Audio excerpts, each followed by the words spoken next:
Ella de hecho está haciendo la tesis conmigo de doctorado y nos va a hablar sobre algo que estamos trabajando muy intensamente justo ahora, que es de la gráfica de fichas.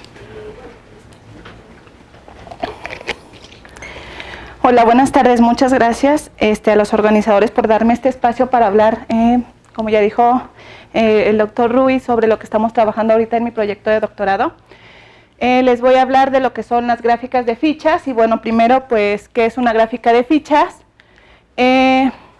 Consideremos una gráfica G de n vértices y consideremos K un entero entre 1 y n-1, donde este entero K va a corresponder a un número de fichas con el que voy a estar jugando en mi gráfica, de la siguiente manera.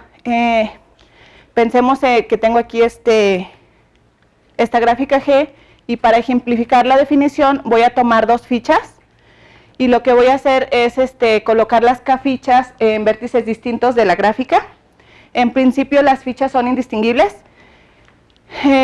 y lo que vamos a hacer es considerar una regla de juego, que va a ser las fichas se deslizan de un vértice a otro vértice sin ficha mediante las aristas de G.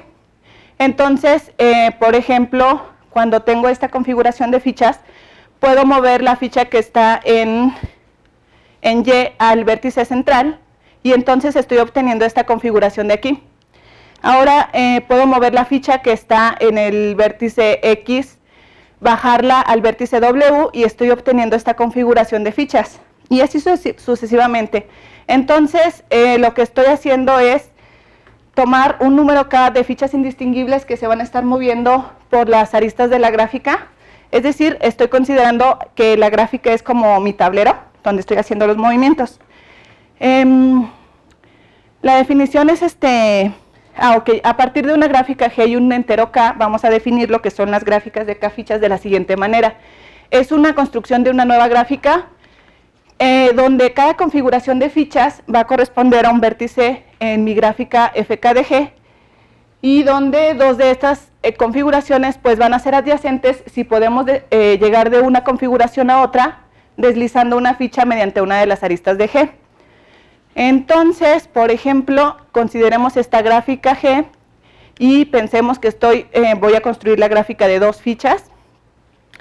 Entonces, cada vez que tengo una configuración de fichas aquí, estoy generando un vértice en mi gráfica F2 de G de la siguiente manera. Esta configuración va a corresponder a este vértice en la gráfica de dos fichas, y entonces pensemos que la ficha que está en el vértice central la bajamos al vértice de aquí. Entonces esta es una nueva configuración que corresponde a otro vértice en mi gráfica F2 de G, y fíjense que como moví la ficha por una arista de G, pues lo que estoy obteniendo es que estas dos configuraciones que tenía pues van a ser adyacentes en mi gráfica de dos fichas. Entonces, de esta manera es como se construye la gráfica de dos fichas.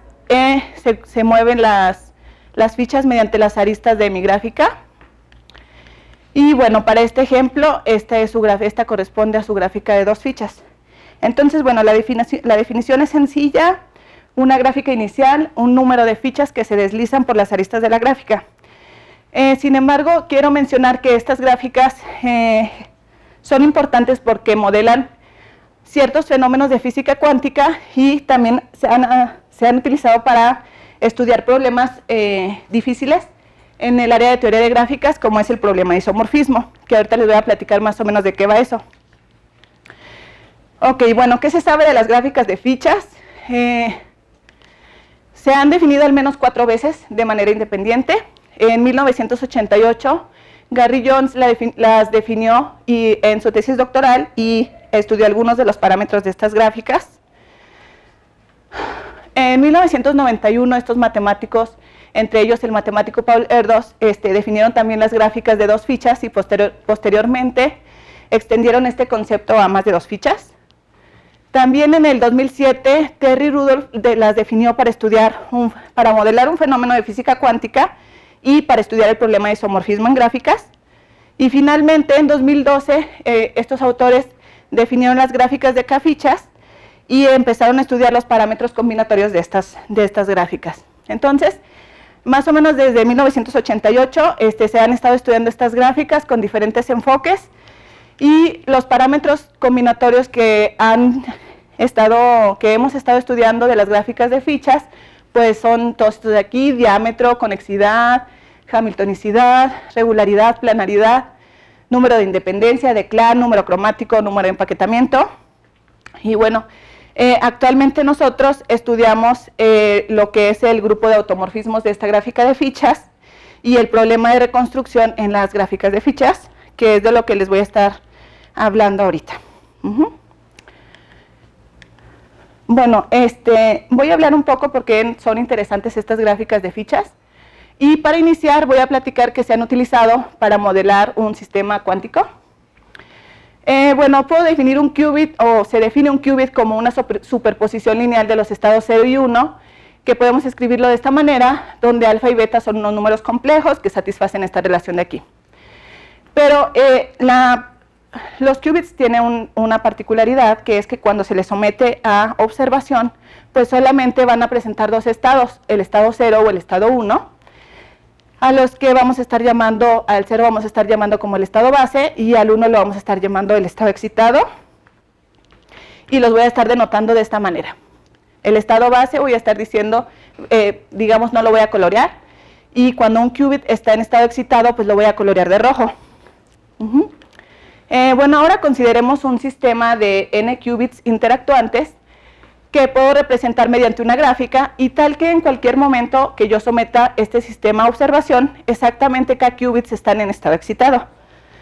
Entonces, bueno, comienzo con un sistema de n qubits que puedo representar mediante una gráfica, donde cada vértice de esta gráfica representa los qubits, y donde dos de estos vértices van a ser adyacentes si los qubits correspondientes están en interacción. Y voy a llamar estado cuántico a cualquier configuración del sistema de qubits, pensando que exactamente k qubits están en estado excitado. Para ejemplificar esto voy a tomar k igual a 2, y entonces esta configuración corresponde a un estado cuántico de mi sistema, que puedo denotar por el 2 conjunto Q1, Q5, que corresponde a los vértices a los qubits que están en estado excitado. Entonces, bueno, cada una de estas configuraciones corresponden a estados cuánticos de mi sistema. Y entonces, bueno, aquí tengo ahora el estado cuántico Q2, Q5, Q3, Q5 y así sucesivamente. Fíjense, o tal vez ya se están imaginando, que podemos pensar que tenemos fichas en los qubits que están en estado excitado, ¿no? Y que se están moviendo por las aristas de esta gráfica que modela a mi sistema de qubits. Ok, bueno, ahora la interacción hamiltoniana relaciona dos estados cuánticos A y B si estos difieren en exactamente un par de qubits en estado excitado y que además están interactuando. Por ejemplo, estos dos estados cuánticos A y B están relacionados por esta interacción hamiltoniana, porque pues ellos difieren en los qubits Q1, Q5, perdón, Q1 aquí y Q2 acá, ¿no? Entonces, puedo pensarlo, si ahora lo traslado, esta relación a las gráficas de fichas, pues como que la ficha que estaba en Q1 se movió al vértice Q2, ¿no? Y cosas de ese estilo. Entonces, por ejemplo, estos otros dos estados cuánticos no están relacionados por la interacción hamiltoniana. Ok, entonces, pues como ya más o menos se dieron cuenta, pues el sistema de interacción hamiltoniana puede modelarse mediante las gráficas de k-fichas. De la siguiente manera, cada estado cuántico corresponde a un vértice de mi gráfica fk de g, y dos estados cuánticos están relacionados solo si los vértices correspondientes en fk de g pues son adyacentes. Bueno, ahora les voy a hablar les voy a platicar que las gráficas de fichas también se han utilizado para estudiar el problema de isomorfismo en gráficas. Y déjenme entrar un poco en contexto, porque es importante este problema de isomorfismo en la teoría de gráficas. Bueno, voy a recordar primero las clases de complejidad computacional de manera muy general y como que muy intuitiva. Voy a estar pensando, bueno, la clase P se define como aquellos problemas de decisión que pueden resolverse en un tiempo razonable, es decir, que tardan un tiempo polinomial para encontrar la solución. Existe un algoritmo que tarda un tiempo polinomial para encontrar su solución, y bueno, un ejemplo de esto es decidir si una gráfica es euleriana o no. Bueno, entonces aquí puse más o menos esta imagen del problema de los 7 puentes de Königsberg, que es cómo surgió este problema de decidir si una gráfica es euleriana o no. Ahora también tenemos la clase NP, que consiste de aquellos problemas de decisión que pueden verificarse en tiempo polinomial. Es decir, si alguien nos da un certificado, entonces podemos verificar en tiempo polinomial si este certificado es correcto o no. Y un ejemplo de problemas de este tipo pues es decidir si una gráfica es hamiltoniana. Cuando inicio con una gráfica, si alguien viene y nos da un certificado de que esta gráfica es hamiltoniana, pues lo que nos tendrían que estar dando es un ciclo hamiltoniano en esta gráfica, ¿no?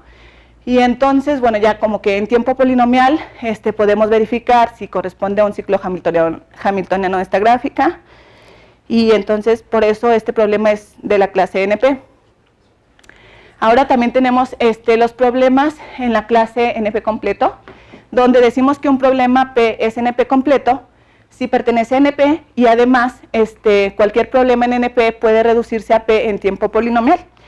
En particular, esta clase es bastante interesante porque si pudiéramos resolver cualquier problema que sea NP completo en tiempo polinomial, pues estaríamos demostrando que las dos clases de complejidad computacional P y NP pues son iguales.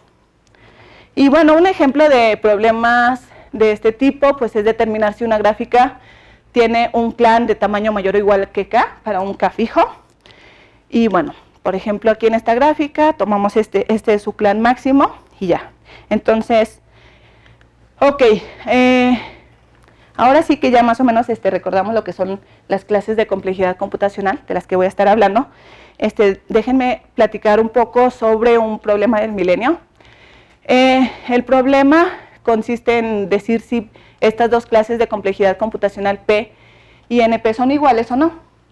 Bueno, pues como muy probablemente ya saben, el Instituto Clay ofrece $1 millón a la primera persona que responda esta pregunta de manera acertada, que lo demuestre. Y entonces el problema va de esta manera. Tenemos que los problemas en P están contenidos en la clase NP. Y el problema es decir si estas dos clases son iguales o no. La conjetura es que son distintos, o hay quienes conjeturan que son iguales o quienes conjeturan que son distintos, pero lo que se cree es que son distintos y uno de los motivos para creer esto es pues que existen aquí los problemas NP completo. Y ok, entonces ahora el problema de isomorfismo en gráficas consiste en determinar si dos gráficas son isomorfas o no. Y este problema juega un papel importante en este problema del milenio porque además de que se conjetura de que P es distinto de NP, se cree que hay cosas aquí en medio que no están ni en P y que tampoco están en NP completo. Y uno de los candidatos a estar aquí en medio pues es el problema de isomorfismo. Entonces, bueno, por este motivo es importante el problema de isomorfismo en gráficas. Y bueno, y aquí todavía no les digo qué tienen que ver las gráficas de fichas con todo esto. Bueno, pues las gráficas de fichas se han utilizado para estudiar el problema de isomorfismo en gráficas. Y bueno, les voy a recordar rápidamente una definición.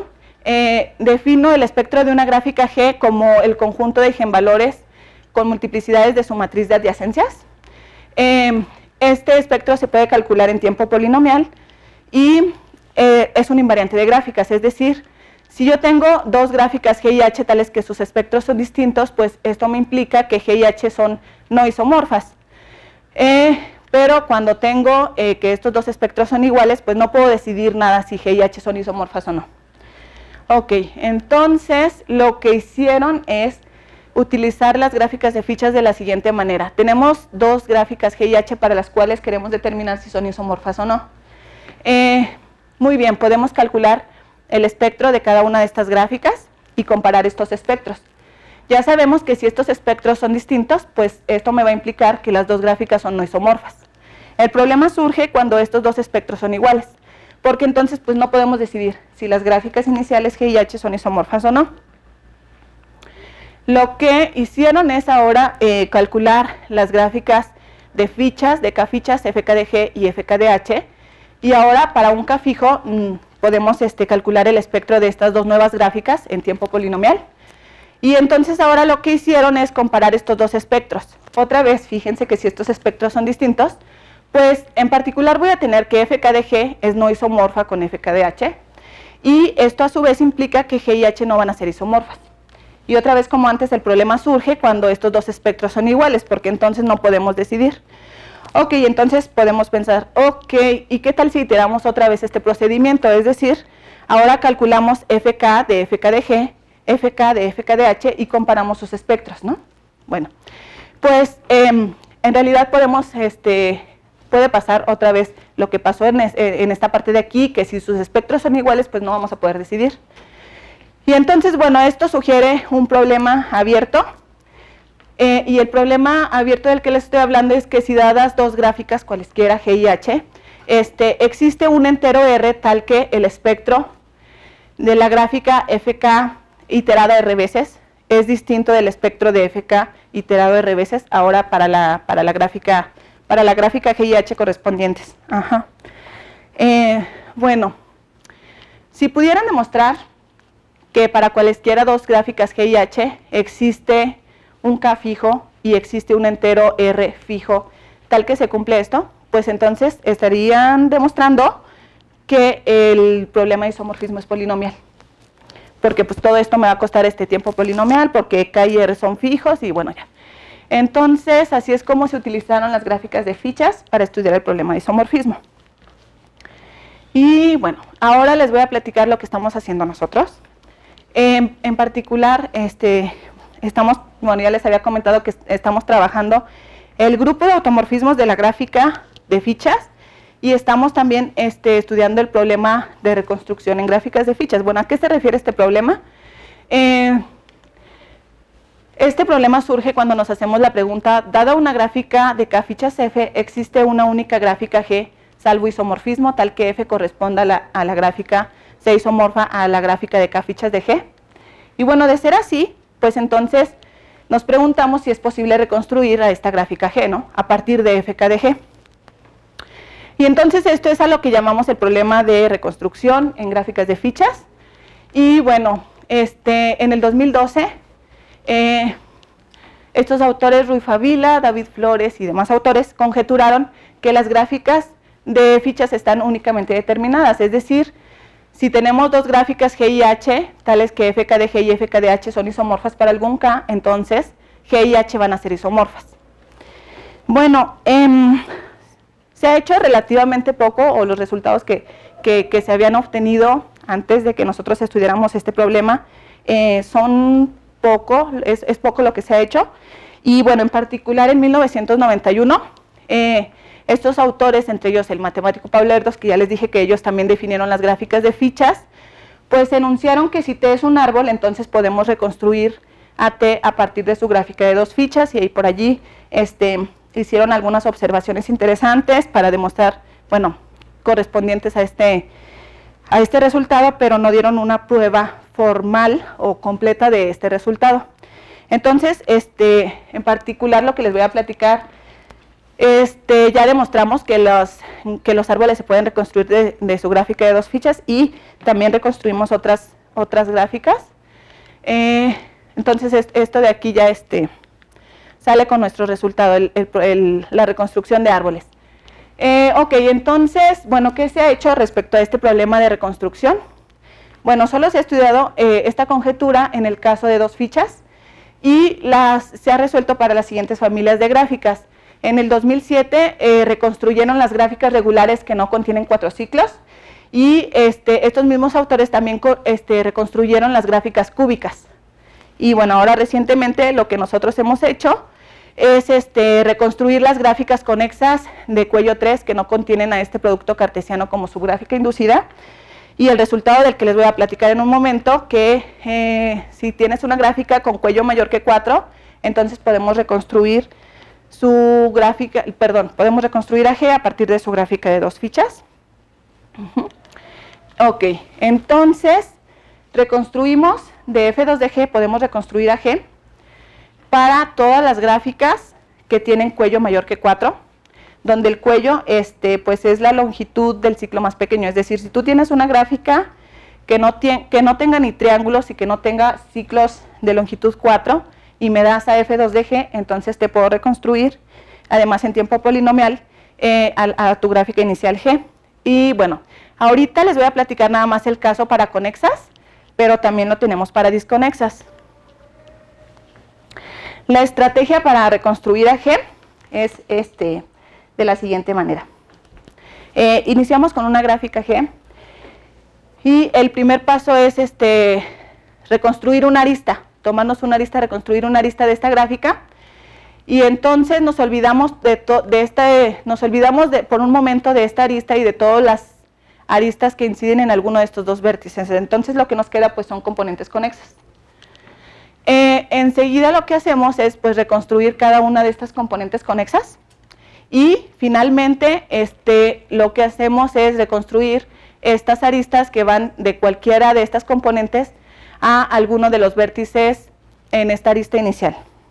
Entonces es más o menos a grandes rasgos lo que hacemos para la reconstrucción. Déjenme definir primero lo que es una gráfica de K2 prismas.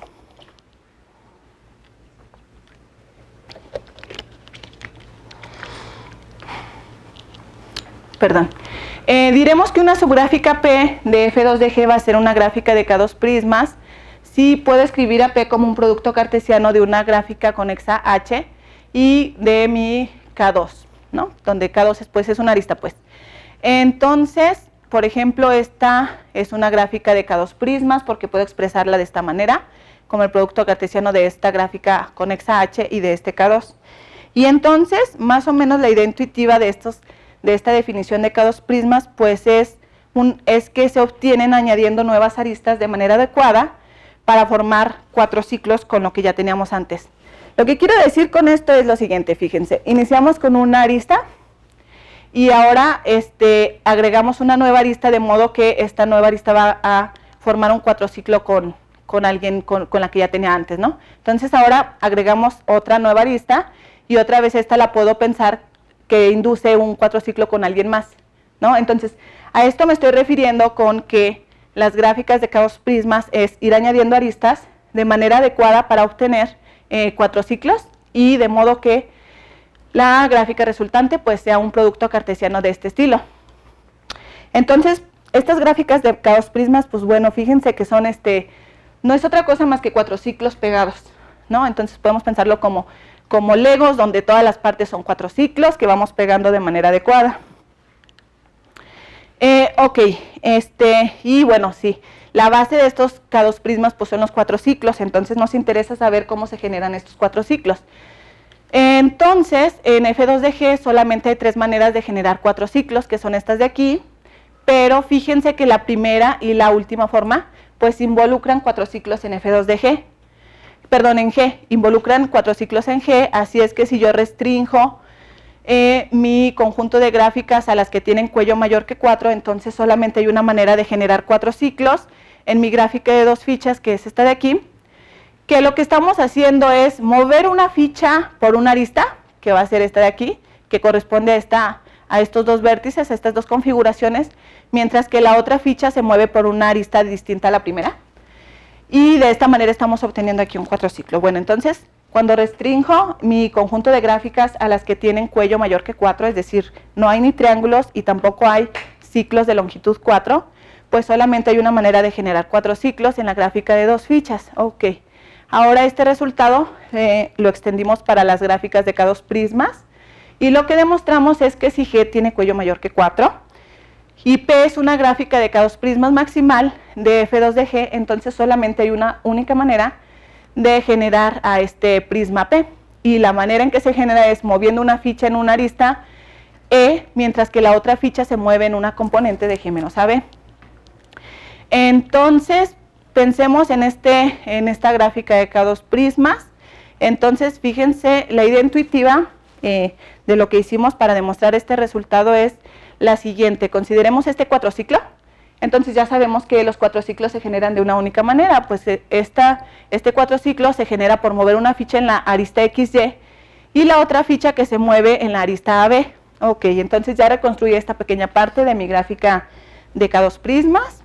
Entonces ahora cuando consideramos el siguiente cuatrociclo, otra vez hay una única manera de generar este cuatrociclo, y como ya conocíamos los vértices de acá arriba, pues ya no nos queda de otra más que este cuatrociclo se generó por mover ahora una ficha en la arista YZ y la otra ficha que se movía en la arista inicial AB. Entonces así, cada vez que aplicamos este resultado a cada uno de los cuatrociclos que conforman nuestra gráfica de K2 prismas, pues lo que estamos demostrando es que gráfica de K2 prismas se generó por mover una ficha en una arista B y la otra ficha que se mueve en una subgráfica H de aquí, que esta H pues es la manera en la que se escribe P como el producto cartesiano de H con K2. Y entonces lo que estamos haciendo realmente es reconstruir las componentes de G menos AB. Cada vez que nos agarramos una gráfica de K2 prismas, lo que estamos haciendo es reconstruir estas. Ok, y como nos estamos tomando esta gráfica de K2 prismas maximal, pues lo que estamos haciendo es que esta subgráfica pues sea una componente de G menos AB.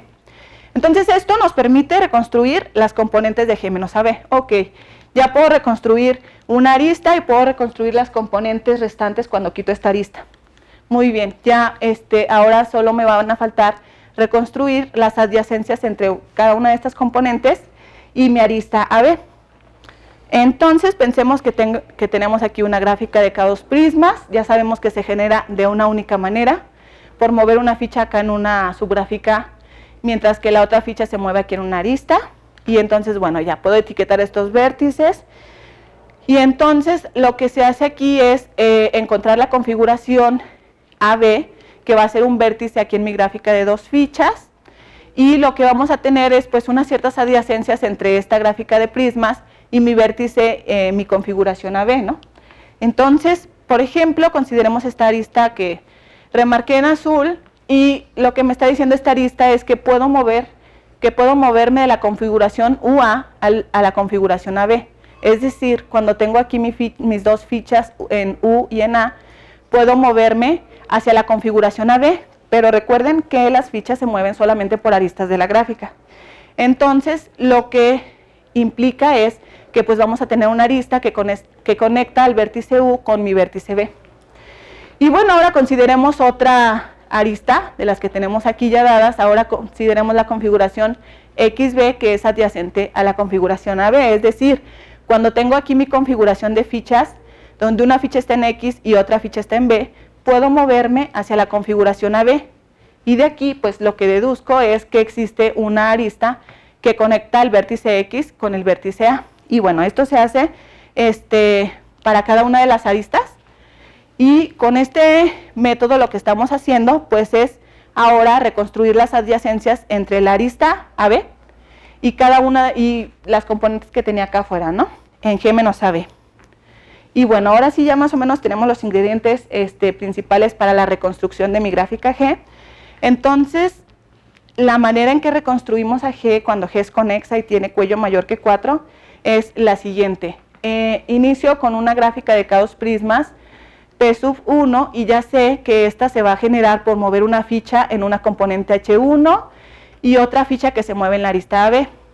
Enseguida vamos a encontrar, a reconocer esta configuración AB aquí en mi gráfica de dos fichas, y bueno, ya sabemos que van a existir aquí unas ciertas adyacencias entre esta configuración y mi gráfica P sub 1. Entonces, de estas adyacencias, pues lo que podemos hacer es reconstruir las adyacencias que hay entre H1 y mi arista AB. Ok, entonces ya tenemos aquí reconstruida esta parte, y entonces lo que hacemos enseguida es considerar una nueva gráfica de K2 prismas, P sub 2, que haya sido generada por mover una ficha en H2, en una componente H2 de G menos AB, y la otra ficha que se movió en la arista AB, donde estoy tomando mi arista inicial AB, la misma arista. Entonces otra vez, cuando me fijo en estas adyacencias, pues con estas adyacencias, de aquí puedo reconstruir las adyacencias que tienen esta componente H2 con mi arista AB. Y bueno, esta podemos repetirlo tantas veces como sea necesario para reconstruir cada una de las componentes de G menos AB.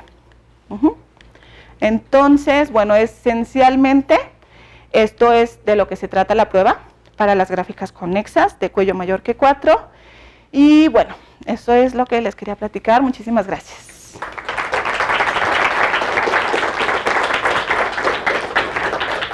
¿Hay preguntas?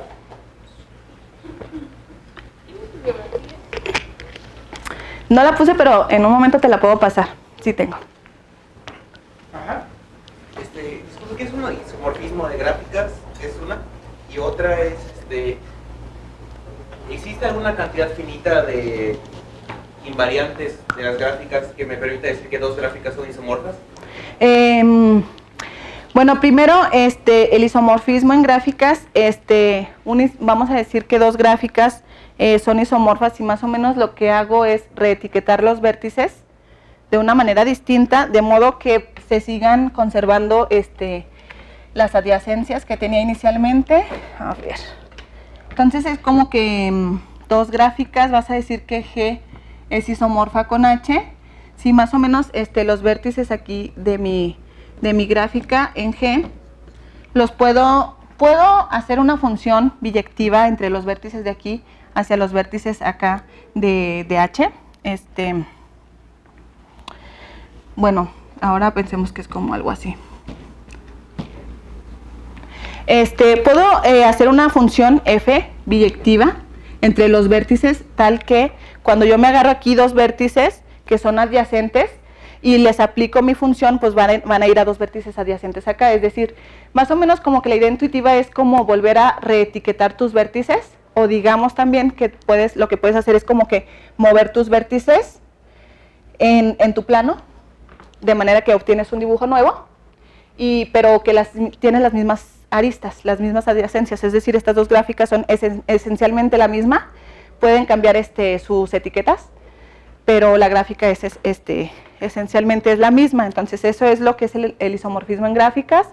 Y bueno, hay muchos invariantes de gráficas, pero ninguno es concluyente en el sentido como lo platicaba aquí. Por ejemplo, un invariante de gráficas pues es su número de vértices, ¿no? En principio, si dos vértices tienen distinto número de vértices, si dos gráficas tienen distinto número de vértices, pues ya sabes que no pueden ser isomorfas. El número de aristas, puede ser también el número de coloración, ahora aquí las gráficas de fichas, el espectro, cosas de ese estilo. Pero que no, ninguna es concluyente en el sentido de que siempre puedas, que te baste un número finito o uno, o un número finito de invariantes para decidir si dos gráficas son isomorfas. Porque en principio, si tuviéramos eso, pues creo que el problema de isomorfismo sería polinomial. De hecho, viendo ahora la gráfica y el isomorfismo, se ve que son un espacio topológico. Se puede definir una topología a través de las adyacencias. Sí. Entonces el problema de isomorfismo de gráficas es el mismo que el problema de isomorfismo de espacios topológicos, que igual está abierto. No es... Pero es que es combinatorio. Ajá. En este caso. O sea, por ejemplo, aquí puedes dibujar más o menos como que esta gráfica de modo que las aristas como que se intersecten, ¿no? Y bueno, como que en topología ahí ya cambia la topología, ¿no? Que estás viendo, o algo así. O sea, aquí es meramente combinatorio. Ajá. ¿Había una pregunta? Ajá. Sí, oye, ¿puedes repetir la definición que diste de dos gráficas que están en interacción hamiltoniana? Ah, ok, gracias. Y, bueno, esa es una, y la segunda es si esta definición está inspirada en algún fenómeno físico o cuál es la motivación de esta definición que das. Mira, bueno, todavía no sabemos mucho del tema, pero lo estamos empezando a estudiar, cómo se relacionan con física cuántica. Pero más o menos, cuando definieron estas gráficas en el 2007, lo que hicieron es, la persona que los definió es un físico que pensó en modelar un sistema de qubits, ¿no? Así tal cual como lo platiqué. Entonces, aquí, ¿verdad? Sí, pues no creo que era ¿A la siguiente? Sí. Sí, pues más o menos o sea, lo que definen ellos es allí digamos una función entre dos de estos, entre estados de este estilo, que más o menos hasta ahora lo que entiendo es que modela la transición de energía en un sistema. O sea, podemos pensar que estos qubits que están en estado excitado, pues, digamos, contienen energía, y donde cada qubit o tiene energía o no tiene energía, y entonces esa energía, digamos, aquí a este sistema tú le aplicas 2 unidades de energía o algo así, entonces esta energía transita de qubit a qubit o de vértice a vértice. Más o menos eso es lo que entiendo, aunque... Porque después mostraste un ejemplo en donde no están en interacción, ¿no? Sí. Y entonces, o sea, esa definición, no sé si está inspirado en algún fenómeno físico que ocurra. Como lo leímos en el artículo donde lo definieron, es de esta manera, como qubits que interaccionan entre ellos. Pero no sé muy bien, pero creo que, por ejemplo, también se puede hacer como, pensarse como espines, donde un spin es de un medio, donde o el spin está hacia arriba o está hacia abajo, cosas de ese estilo. En el sentido de que lo que decía aquí, como que o tienen energía o no tienen, o son ceros o unos. Aquí acá en la definición de qubits, ¿no? De que cuando lo sometemos a observación, pues solamente nos van a reflejar 2 estados. O tienen energía o no tienen. O arriba o abajo. Cosas de ese estilo es más o menos la relación que hasta ahora estamos entendiendo con física cuántica y con física. Ajá. Okay. Sí. ¿Tiene una pregunta de atrás? Bueno, mi pregunta iba más en ese aspecto de que si se podía usar para modelar redes de cristal, por ejemplo, redes de silicio, donde se intercambian electrones o huecos de electrones. No sé, la verdad. No sé, pero más o menos estamos intentando entrar al mundo de la física y la física cuántica para ver qué relaciones hay entre las gráficas de fichas o qué otros fenómenos pueden modelar estas gráficas, pero en principio todavía no sé. Venimos de la parte combinatoria. Sí. Entonces no sabemos mucho de física. Y fue una sorpresa para nosotros que tuviera aplicaciones en física. Estamos tratando de ver qué propiedades podrían ser interesantes en física y probarlas con nuestras técnicas de combinatoria. ¿Había Antonio? Déjame ver si entendí el problema abierto que tenía. El problema era determinar si siempre que tienes dos gráficas que no son isomorfas, podías encontrar un R de tal manera que el espectro de la Résima iteración de cada gráfica de FKR de G sea distinto al espectro de FRK de la otra gráfica. Sí. Okay. Ajá, sí, ese es el problema. Pero, o sea, lo interesante, bueno, si pudiéramos encontrar este R, pues claro que sería muy interesante porque entonces, pues ya, más o menos, basta con iterar R veces para cualquier par de gráficas para decidir si son isomorfas o no. Ahora, si además de eso, este entero R es un número fijo, por ejemplo, 2 o 3 o 100, entonces para todas las gráficas G y H, para cualquier par de gráficas, entonces, y K también es fijo, entonces estaría situando el problema de isomorfismo en la clase de los polinomiales. Porque calcular la gráfica de K fichas es polinomial, y entonces si tienes R y K fijos, lo que estás haciendo es también polinomial. Muy grande, pero polinomial. Si R fuera polinomial con respecto al orden de G también. ¿Mande? Si R fuera polinomial con respecto al orden de G, Ajá. también. O sea, también sería el problema de la variedad polinomial. No, porque las gráficas FK de G tiene n en 2 vértices, perdón, n en K, ¿no? Entonces eso ya lo hace de orden O de n a la K. Entonces, por ejemplo, si R es como n medios, pues ya no lo saca de lo polinomial. Ajá, sí.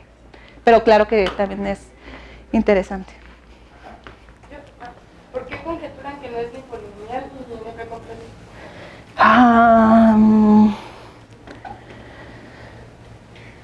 No, creo que no sabría responder esa respuesta. Hay un libro o todo un libro donde explican por qué se cree que no es ni polinomial ni NP completo, pero hasta ahora el mejor algoritmo es subexponencial. Sí, ¿verdad? Sí, hasta el 2017 demostraron que isomorfismo en gráficas se puede resolver en n a la log n.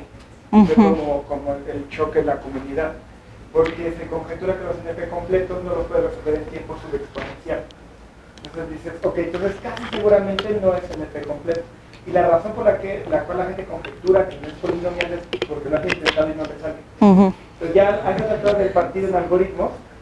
Es rarísimo el algoritmo para el cual no haya al menos o sea, que esté en P y que no haya rápido caído, hayan encontrado un algoritmo de tipo polinomial, con excepciones notables como primos. O sea, saber si un número es primo, se puede resolver en tipo polinomial y la gente no sabía, pero fue el 2000 y cacho. Entonces es uno de estos que llevan años y dicen, yo ya casi seguro no es polinomial, pero como no sabemos si P es igual a NP, pues tampoco, o sea, demostrar que no está en P implicaría demostrar que P y NP son distintos. ¿Más preguntas? Dado una gráfica y cada número de fichas, ¿puedes determinar cuántos vértices tiene tu gráfica? Sí, claro. Se conoce fácilmente porque son el número de combinaciones, van a ser en K. Se conoce también el número de aristas y muchos de los parámetros, número cromático, diámetro, conexidad, muchos de los parámetros ya se han estudiado. ¿Y están relacionados? Están relacionados. ¿Perdón? Con los de la gráfica G. Algunos sí y otros no, como por ejemplo el número cromático sí. Esencialmente, bueno, como por ejemplo el cuello no, porque el cuello de la gráfica de K fichas siempre va a ser menor o igual que 4, por lo que platicaba de los 4 ciclos, y en principio no depende de si G tiene tal cuello. Por ejemplo, un árbol, ¿no?, que tiene cuello infinito, de todos modos su gráfica de K fichas va a tener cuello 4. Cosas de ese estilo. Algunos parámetros sí están relacionados con los parámetros correspondientes de G y otros no. Sí. Sí. Por ejemplo, si G es K regular, ¿puedes decir algo acerca de la gráfica de fichas? El diámetro, el lado promedio. Sí, por ejemplo en diámetro ya hay cotas por los dos lados que son justas para todo K. El número cromático también ya se acotó por arriba. Si son regulares, sí se pueden decir más o menos muchas cosas. Por ejemplo, la regularidad. Son como 5 o 6 gráficas que sus gráficas de fichas son, la planaridad. Son nada más como 5 o 6 gráficas que sus gráficas de fichas son planares también. Y, el hecho de que sea regular o cosas así, pues sí facilita las cosas, pero sí, en general ya se conocen parámetros de los que platiqué aquí como para todo K y para todas las gráficas. O se han dado cotas y se han dado allí como... Sí. El ejemplo que diste, la gráfica de fichas es un ciclo. Sí. Mi pregunta es si existen resultados del tipo caracterizar la familia de todas las gráficas, sabes que sus gráficas de fichas son ciclos, o árboles, o caminos. Sí, qué buena pregunta. Lo estudié cuando estaba haciendo la maestría. La única gráfica ciclo que corresponde a hacer la gráfica de fichas de alguien es C6. Y es para este caso que de aquí, ¿no? De aquí. O sea, cualquier ciclo distinto de C6 no es gráfica de fichas de nadie. Un árbol no es gráfica de fichas de nadie. Por esto que ahorita comentaba del cuello, de que todas las gráficas de fichas tienen cuello menor o igual que 4, entonces en particular, por ejemplo, no pueden ser árboles. Más o menos. ¿Alguien más? Sí. De tus problemas, o bueno, en particular lo que estás trabajando, ¿se conocen resultados o avances para K mayor que 2? Sí, bastantes resultados de estos parámetros que mencioné. Nosotros estamos estudiando el problema de automorfismos para todo K, por ejemplo. Pero el problema de reconstrucción Ay, me fui para atrás. El problema de reconstrucción solo se ha estudiado para 2 fichas. Y prácticamente más o menos lo que hay es esto de las gráficas regulares que no contienen 4 ciclos y lo que hicimos nosotros. Ajá. Sí, pero sí, en general en los demás parámetros sí se han estudiado para todo K. Sí. ¿Sí? Sí, gracias. Solo me interesaba que le preguntaran, ¿no? Sí. A Laura. Muchas gracias.